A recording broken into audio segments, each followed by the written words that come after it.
Assalamualaikum Bapak. Ya, Punten. Waalaikumsalam warahmatullahi wabarakatuh. Gimana kabarnya?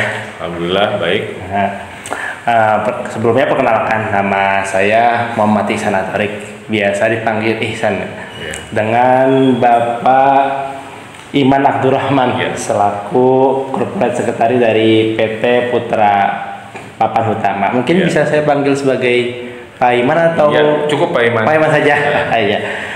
Nah, makasih telah menyempatkan waktunya Bapak, waktunya untuk menjadi narasumber podcast kami. Kami dari UIN Sunan Gunung Jati Bandung ingin mengajak Bapak lah berbicara mengenai ekonomi hijau dan ketenaga kerjaan, kayak seperti transisi perusahaan menuju ekonomi hijau, menjawab adanya isu ekonomi hijau, mendorong keterlibatan SDM dan tantangan yang dihadapi lah di lapangan gitu oleh perusahaan. Langsung aja ke pertanyaannya Pak ya.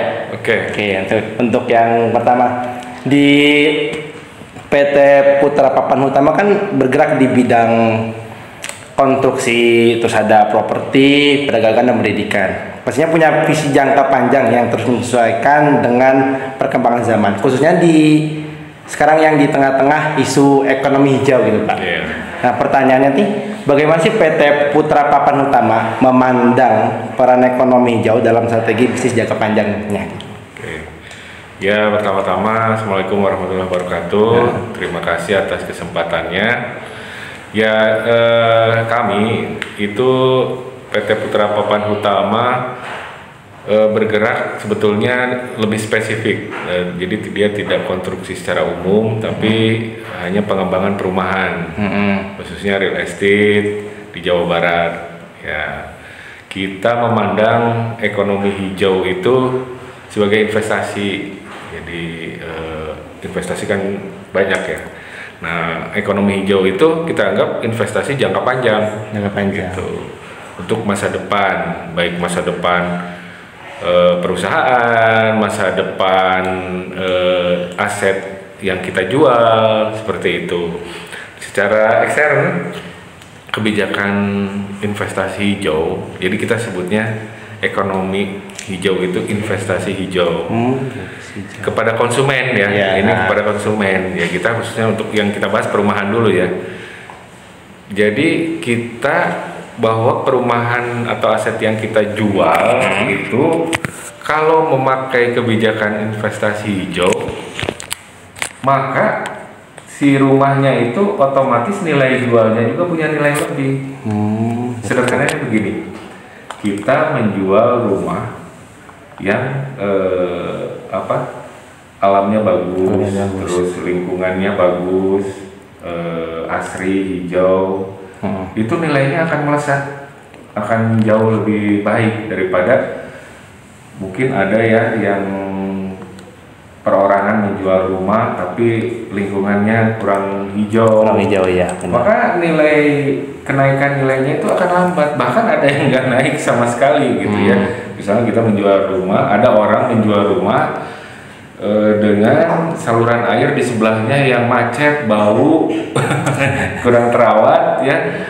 Nah itu pasti orang akan membelinya pun mungkin akan berpikir gitu, kira-kira gimana gitu, seperti itu.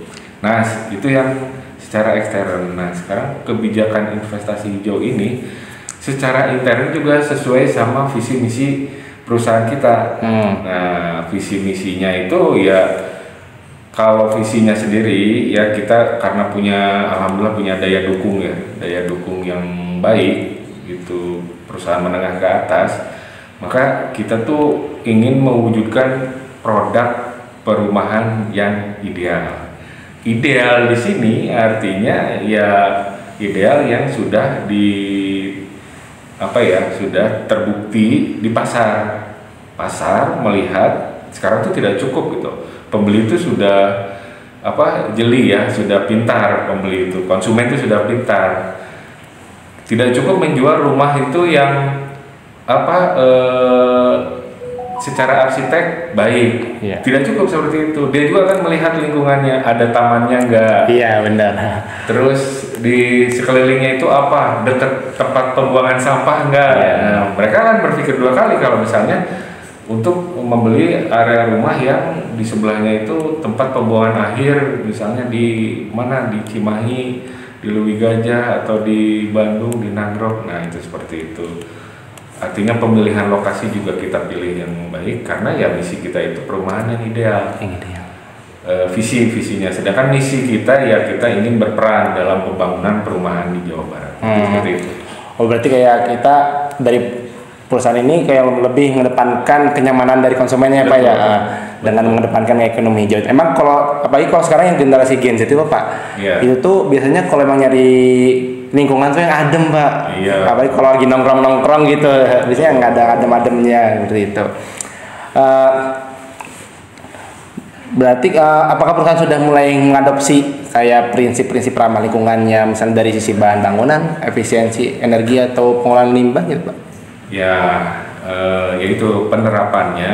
Kita harus memilih bahan bangunan yang ramah lingkungan. Misalnya pemilihan bahan, kita atap sekarang itu memakai bahan baja ringan. Baja ringan. Kita menghindari atap dari kayu. Tujuannya supaya di samping lebih kuat dan mengurangi penebangan pohon. Iya benar ya benar. Sekarang kita kan misal di dalam satu perumahan 100 lebih ya kadang-kadang untuk Buah Batu Regensi ini perumahan pertama kita itu total 13 hektar. Di sini ada 400 rumah. 400 rumah. Kalau ada misalnya satu rumah butuh atap taruhlah 5 pohon kayu atau lebih sampai 10 kali 400, 40 kali 400 seperti itu. Ya benar. Kita semua di sini pakai bahan dipilih yang untuk ramah lingkungan, contohnya atap seperti itu. Kemudian juga kalau efisiensi energi ya, Nah, efisiensi energi ya. Kita itu membangun rumah dengan arsitektur yang lebih banyak bukaan, banyak jendela. Tujuannya apa? Supaya di siang hari cahaya itu lebih banyak masuknya. Disebutnya green building. Cuman building itu rumah ya, building kan nggak harus bangunan yang tinggi. Jadi dengan di siang hari banyak cahaya masuk, otomatis bayar listrik itu lebih murah pemilik rumahnya, dan pemakaian energi listrik pun lebih efisien. Oh iya benar. Ya, jadi artinya walaupun ada 400 rumah baru di komplek ini, tapi PLN Bandung, Jawa Barat khususnya tidak akan memakan banyak energi listriknya untuk ke perumahan ini, seperti itu. Soalnya kan emang gara-gara terbuka jadi cahaya itu pada masuk gitu ya Pak ya. Hari ini kan, cahaya masuk seperti itu. Nah kalau untuk pengelolaan limbah ya, ada pengelolaan limbah. Kita itu untuk limbah rumah itu biasanya dari air. Pertama itu dari kamar mandi, kedua dari dapur, ketiga yang paling aman nih air hujan yang melalui atap rumah. Nah kalau atap rumah kita salurkan ke sumber resapan. Maksudnya sumber resapan di rumah tuh berupa titik-titik yang kita sebut biopori. Nah jadi artinya air dari hujan ke atap kita salurkan ke halaman. Nah halaman itu nanti ke titik biopori itu. Tujuannya nanti untuk sumber air untuk anak cucu pemilik rumah ini gitu. Jadi nggak perlu terus-terusan menggali air. Nah kemudian yang dari dapur gimana? Dapur itu ada dua, air limbah cucian sayuran dan cucian piring. Kalau cucian sayuran itu dia masih aman ya. Nah, cucian piring biasanya mengandung deterjen. Nah, biasanya itu disebut grey water. Karena tidak terlalu tidak terlalu limbah lah gitu. Itu biasanya nanti dipisah, ada alat yang bisa memisahkan. Nah kemudian yang terakhir itu dari kamar mandi. Kamar mandi itu full lebih banyak limbah sabun dan sabun dan kotoran. Disebutnya black water. Nah, seperti itu kita udah ada namanya biotank ya. Jadi saat ini nggak pakai perumahan kita nggak pakai septic tank manual yang dulu ya. Benar. Tapi kita ada biotank yang udah ada filternya. Berarti kalau sumur resapan tuh kayak bisa mencegah banjir juga nggak sih Pak? Bisa. Jadi karena air yang menyebar itu sudah tertahan di lapisan dalam. Secara tidak langsung mungkin ya. Secara tidak langsung menyerap air. Jadi yang potensi genangan-genangan itu sudah tertarik oleh sumur resapan gitu. Oke, baik. Nggak, kan terkait ekonomi hijau ya Pak ya, di Indonesia itu ada tenaga kerja tapi yang ahli terhadap ekonomi hijau itu masih dikit, sekitar 2,7%-an kalau nggak salah. Nah, saya sempat baca LinkedIn Bapak, pernah berada di